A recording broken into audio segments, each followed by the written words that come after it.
What's up, this is Nak3d Eli, the mostly unclothed gamer. Welcome to my final zero-shot speedrun. I hope you guys have been enjoying the series. I know I sure have. I loved Halo 3 campaign speedrunning, and this mission was one of the most difficult ones to do. No one in the world had ever done it before, so this is going to be the world record speedrun at a little under 35 minutes. I had a previous run that was like 55 minutes, and I basically looked at the run and found that I could optimize it by over 20 minutes. So that's the run that you're seeing right here. It's absolutely insane, some of the stuff you're going to see.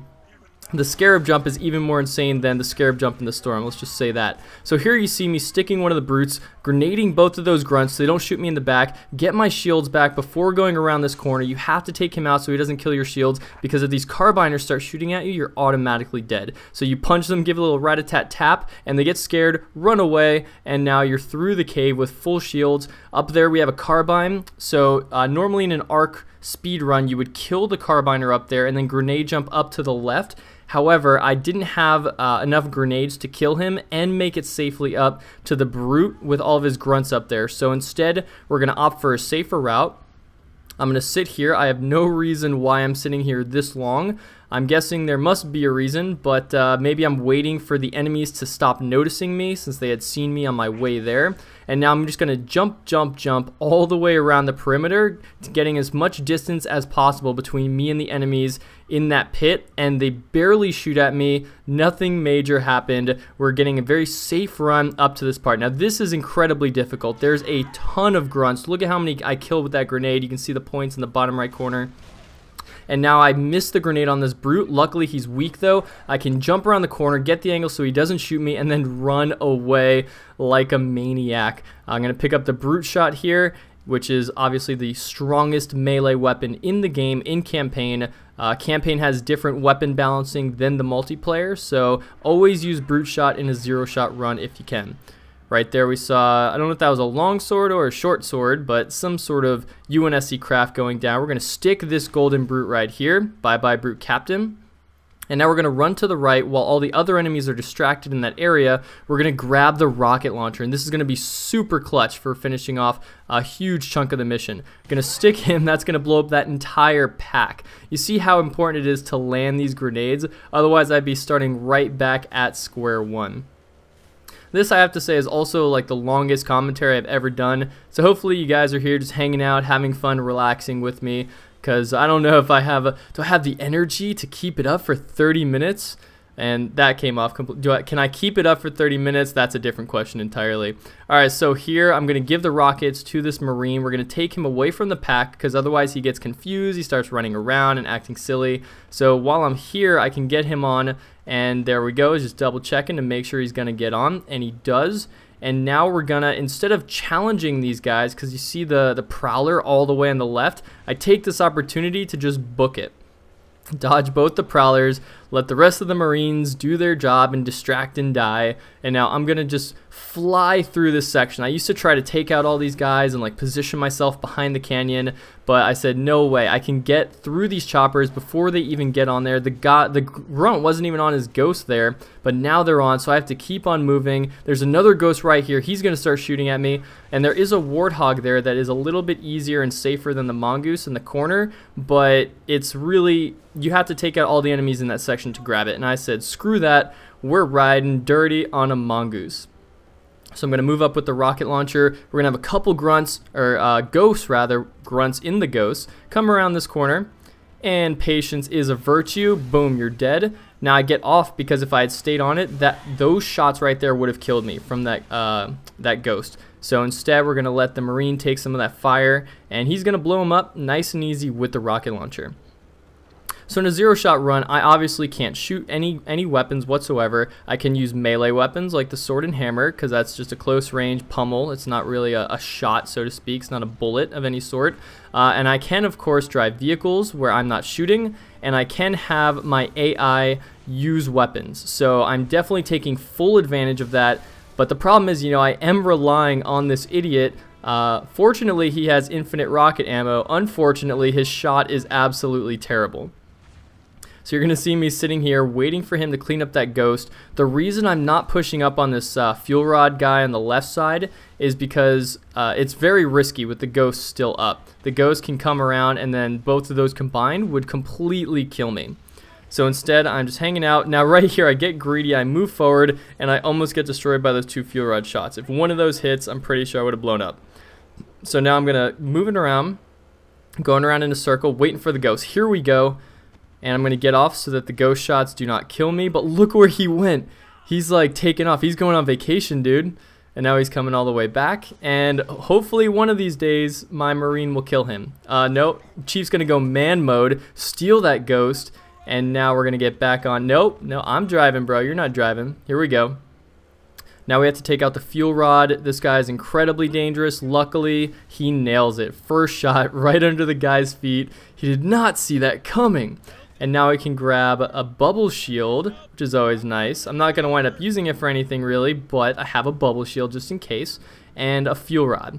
And here's a warthog, so we're going to transition into that. That's much safer, and it's going to help me out a lot more in this section so that I'm not in a mongoose on fire. Now, this part is insanely difficult to say the least. Luckily, I've gotten my guy with the rocket launcher this far. If I didn't have him, I don't know if it's really possible to pummel your way through this entire part. There's tons of brutes on the left side. We have a wraith here with a shade turret. We have a plasma cannon right to the left of that rock. Several brutes inside that cave up there. And then I get whacked by a wraith shot because I'm clearly a terrible driver. I'm trying to play the game where I just move forward and backward, but this guy's shot is just so bad he's not killing the wraith. So instead, I'm just going to start driving around in circles, and this will help me to actually dodge those shots much better. And I don't think it really influences his shot because he's hit or miss either way. Now I'm going to move in this direction. I found that if you basically look at something, if you angle yourself that way in the vehicle, that's sort of what makes him shoot at things.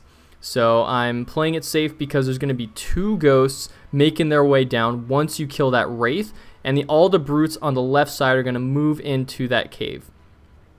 So now I'm hoping that the ghost is going to push up so I can safely sit behind here. And I'm sort of waiting, relying on the AI. And look at this guy. Incredibly stupid. Now, he could have thrown a sticky and messed us up. So I figured, you know what? This is worth using a frag grenade on. I need this vehicle. I need this guy to stay alive, at least until we finish this section.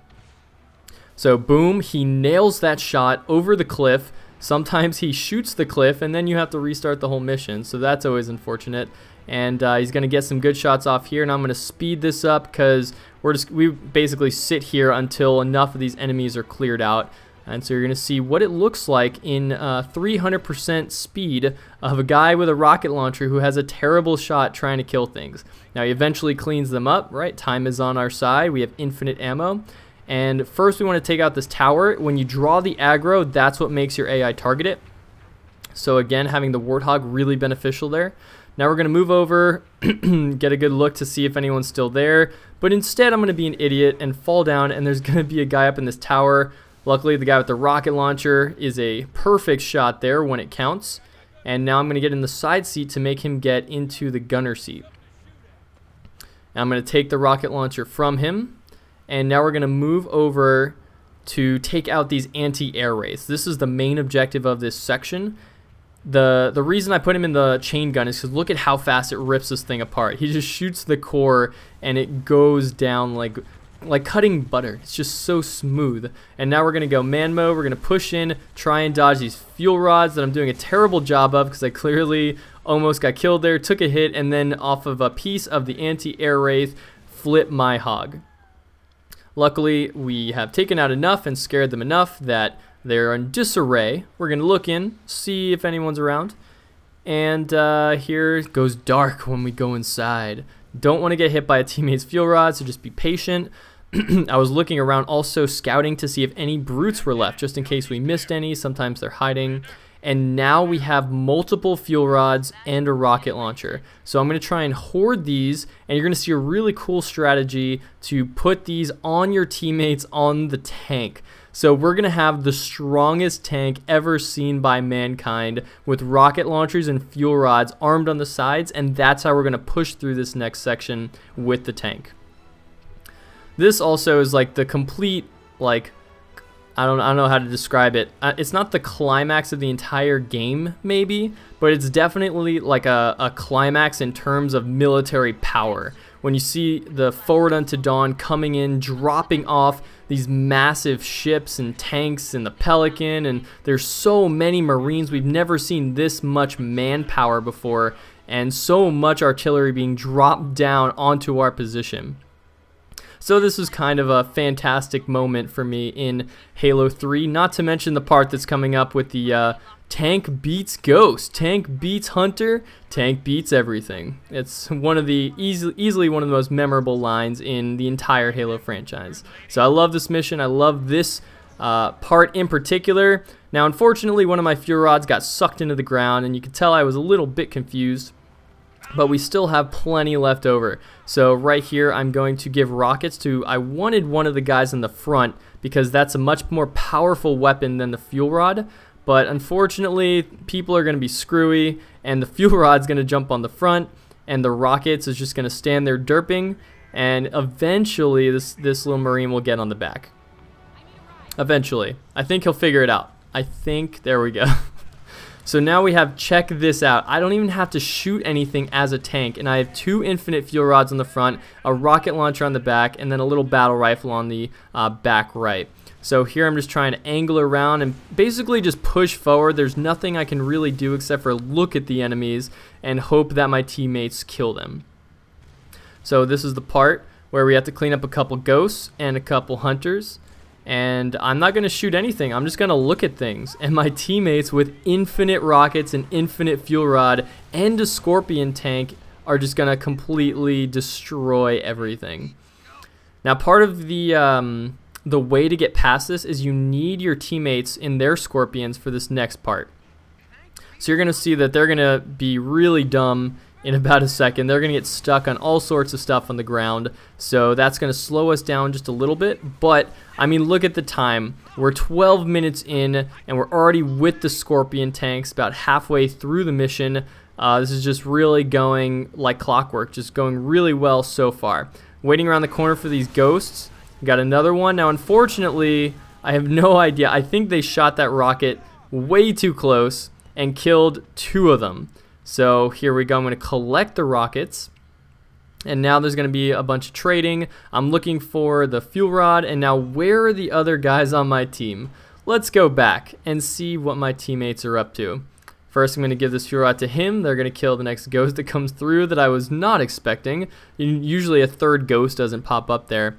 And now look at this. He's stuck on the littlest tiny piece of debris. I get in there, I hold down forward, and it works just fine. So that's just a dumb AI, very bad driving skills. Now I get back in my guy. I'm going to move on forward. We have in this next section a bunch of wraiths. So we're fully armed, and we're going to push on forward. First wraith, couple ghosts, and a huge fuel rod tower up there. So this is a very dangerous part. If you screw this up, it's GG, back to the beginning. We don't want that to happen with how good everything's been going so far. So first I'm going to wait for this ghost. He's going to get taken out real fast with that rocket launcher at the front.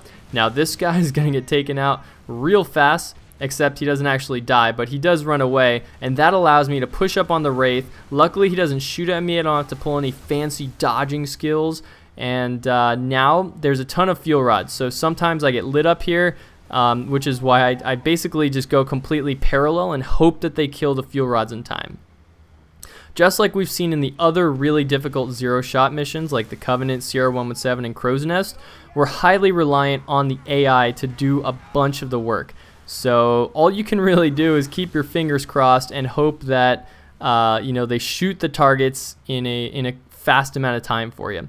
Now we have a ton of fuel rods on the ground, just in case we need to stock back up. And look, I'm missing 2 guys on the back. And where are all my teammates? Let's go back and see what they've been up to. Because normally they'd be helping you. Oh, there's a ghost in the way. And the ghost clearly stops them because there's nothing they could have done to, I don't know, possibly go around that ghost. This is 2007 AI technology. Ladies and gentlemen, feast your eyes. So here we go. I took the gunner off the Warthog. I'm pretty sure he's going to be more useful with a fuel rod with me, there we go, than in that warthog. So now here we go. Check this out. Fully loaded for the first time. We have a ton of wraiths and a couple choppers on the ground. We have some ghosts running around. This is a very dangerous section. I feel like I've been saying that a lot, but basically the whole arc is incredibly dangerous. It's very difficult, and it took a lot of practice and a lot of runs to get this one down. So I hope you guys are enjoying it, because it is kind of crazy, and it is a little bit luck based, not as much as Sierra 117 with the snipers or Crow's Nest with some of the tactics we tried to pull off. But there's still a lot of crazy stuff. You hope you don't get hit by random wraith blasts. You hope that your teammates are killing things proficiently, because you really are just a moving tank. Literally, you're a tank. You soak up damage while your teammates are the ones doing all the damage to them. And so look at all those fuel rod blasts trying to blow that wraith up. Eventually we're gonna get it, and we're also gonna blow up some of the wraiths. There's one wraith on the bridge, a couple shade turrets, and all sorts of enemies. So some of them are gonna get blown up while we make our little path, our little ring around the rosy. Right here, you'll see this ghost is going down. I would never challenge that if I were him. And we're actually going to be able to take that wraith out. If you look on the bottom right, the token will pop up from that last fuel rod shot. That let me know that that wraith was actually dead. So I don't have to do any more ring around the rosy, and I don't have to challenge him mano-y-mano on the bridge. Now normally these blasts right here would kill this, but look, that wraith dodged every single one. So here I'm like, oh my god, come back wraith, don't kill me. Oh, that was close. That would have it wouldn't have killed me, I don't think. I think the tank would survive, but I'm pretty sure it would kill all of my AI, and that would make the rest of this ridiculously difficult. So that shade turret will literally disappear. And now we're on the bridge. There's some choppers that I really want, but unfortunately my teammates are going to blow them to pieces. That's fine. As long as we kill all the enemies, there's another chopper across the way that we can go grab. It'll just take a little bit more time. So we're moving up, and these guys are doing work. I try not to steer too close into stuff so that they can actually shoot things. And then here this guy power drains me. I freak out and get out, which is probably a terrible idea. Like, maybe if he were to throw a sticky at us, that would have been dangerous, but he was already dead. And by getting out, I actually was more vulnerable than if I had stayed in. So just trust the teammates. If you get power drained, don't freak out, bro. And now there's another shade turret here that these guys are going to shoot on the left. And boom, that's it. I'm already on my way looking for a chopper. So I'm going to speed this up because all the vehicles are dead. There's nothing that I could drive until I get down to here. I find the ghost, and now I'm going to go to that free chopper that I was talking about. Really glad that this guy did not get hit by a wraith blast, because this is where the most insane part of the mission happens.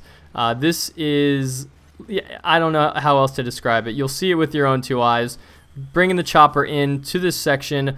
Gonna almost fall off the bridge here. This thing is so unwieldy. Check this out. Oh my god, oh my god, oh my god. Don't die, don't die.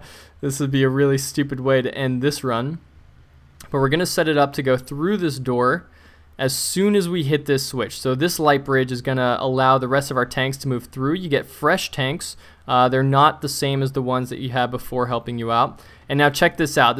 You have to maneuver this perfectly. Don't flip, don't get caught on any walls, because as soon as this door opens, we need to push through, and you're gonna see why.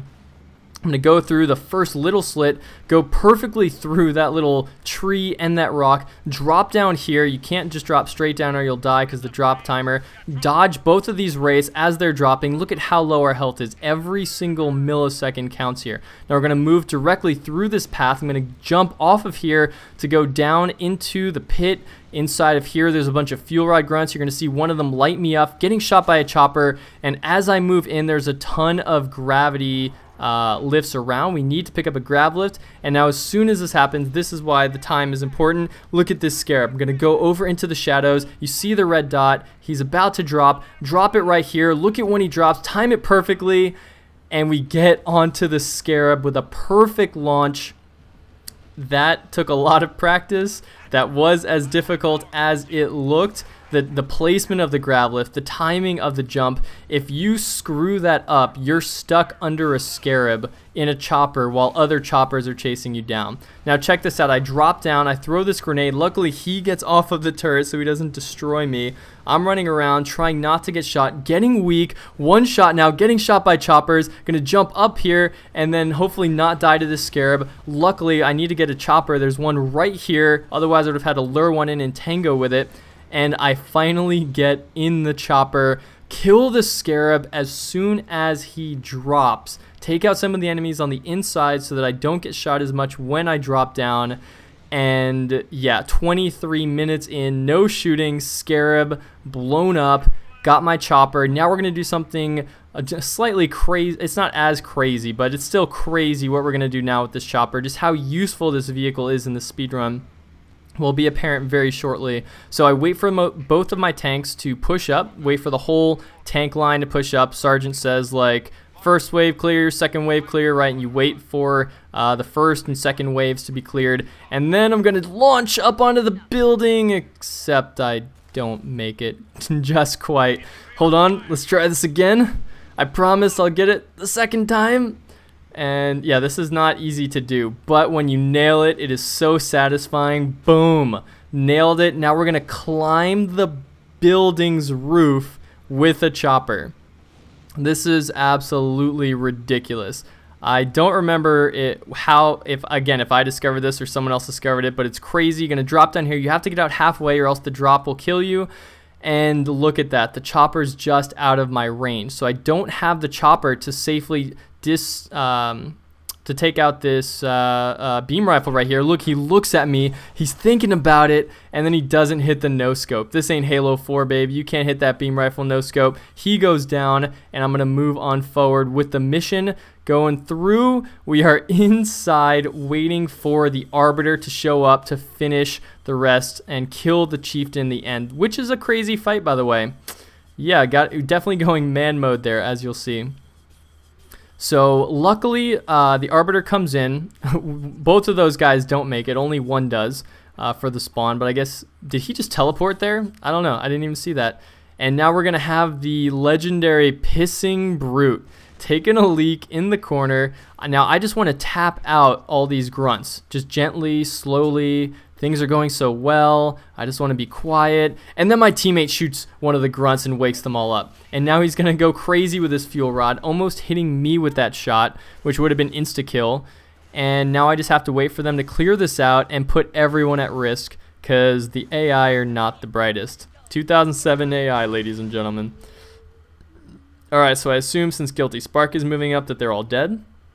Gonna do a nice little slide jump off the bottom here to overshoot the door. There we go.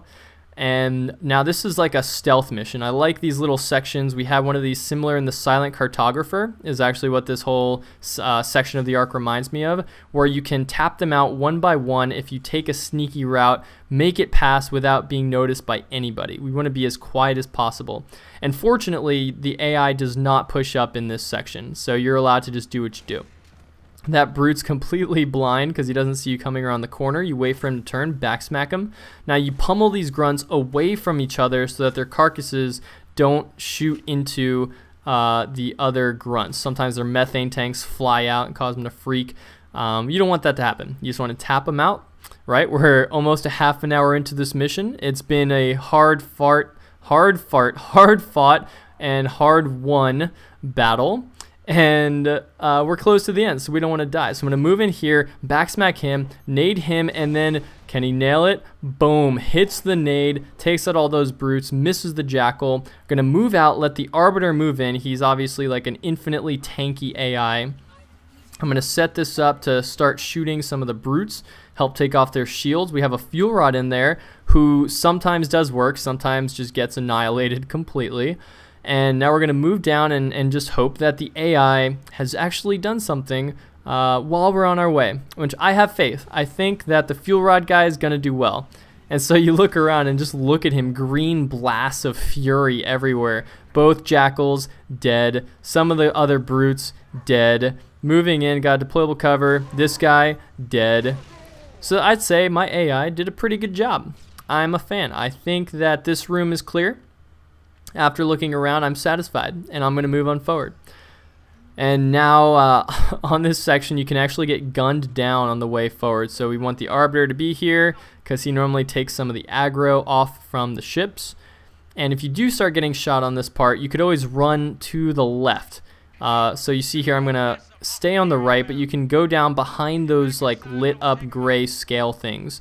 Instead, we're just going to run forward. I believe we have 2 AI left. I believe we have 1 AI left. And now we're going to pick up his fuel rod, give it to this guy, and now I believe in him.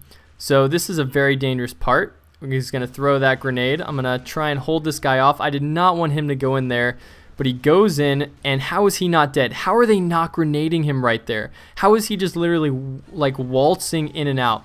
Now he goes in, now he's on fire. He sees some of the grunts, takes them out. I see an opportunity to grenade that brute, going to stick him. But I guess it misses and takes off just his shield. And now this is a really, really dangerous part. So that's a Brute Chieftain with a plasma cannon, which is, in my opinion, the hardest enemy in the entire game, right? Not counting like Scarabs, just hardest brute to kill. Because he doesn't really have a weakness. Like the Brute Chieftain can be lured in right there. You see how he gets all aggro on me when he knows that I'm one shot? He could have just killed me instantly there if I didn't get behind that crate and get really lucky and not have them push up on my right side. So right there, the guy in the middle is going to go down. He's going to get blasted by a fuel rod, and that's going to leave one of the maulers and this guy. Look at that. He's grenading and fuel rodding the hell out of them. And he wins the MVP, in my opinion, of this speedrun because he made this section so easy on me. Now look at this stick. Look at this stick. Bam! Nailed it on the mauler. You cannot go in close to melee. It's insta-kill if they shoot at you. So I'm really happy now. I'm looking for un regenerator just in case. And now I'm going to move down here. And this is where we have the camo brutes, the final section before the final section. And look at him, he's invisible, but I see you. I see you. Gonna go down, drop down, and now this is sort of a waiting game. We can't really venture out because that'll activate the final cutscene, and the timing on that's really important, as you'll see, for me to backsmack the Brute Chieftain. So here we go. This guy releases his little radar jammer, which is just a time killer because I'm gonna find you. I'm gonna look for you. And he didn't push with it. It's not like he did anything interesting. He's just waiting around the corner. But I see him on the radar. I know he's around here. So here we go. I finally see him. Chuck the nade. He goes down. And I still have 2 more flame grenades because these guys are carrying the flames. And that guy on the ground had a couple as well. So now I'm looking around for the final enemies. As long as I don't cross the midway point, then I can actually just hang out here and wait to kill the enemies. And the reason I'm being like so cautious, right, is because this is the end. This is like a relatively easy section of a incredibly difficult speedrun. And I'm going for completion, not only completion time, mostly completion time, but also the world record from my own run, which I know was in like the 55-minute range. So I'm doing so well. I don't want to screw this up. Want to kill both these jackals or else they can sometimes run around on you. Now check this out. This is going to happen real fast. Do not blink. Going to drop down here, jump over this. He's going to set up all of his little lieutenants or whatever. We're going to go around while he's kneeling. Sometimes you get the backsmack and kill him. Sometimes you don't. Luckily, I get the second one, pick up the invincibility, swap out for the invincibility accidentally with the regen, and now I just go man mode. Pick up the hammer, start throwing grenades, start hammering them. As soon as I start getting shot, I unleash the invincibility, and I clean up every single brute except for 2. I'm going to stick him, find the last one hiding down here, and by the time my 10-second invincibility is down, I have cleared out every single brute. And that is an intense moment, because if you screw that up, if you miss your nades, or if you don't kill them fast enough, it becomes exponentially more difficult. Now I use the cover to move up on these guys before they get sneaky on me, and then just kill them with the gravity hammer, and that's the end of the arc.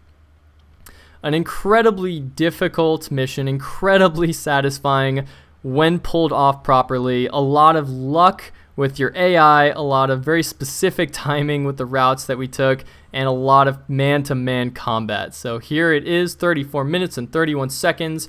I'm going to be uploading the whole campaign zero shot from front to back with no edits after this video, so I hope you guys have enjoyed the series. If you want to watch the full video, I'll be uploading that soon, or you can just link it to people to blow their minds. Like the video if you enjoyed it, and share it with your buddies if you really liked it. Subscribe for more. This was Nak3d Eli. Thank you so much for watching.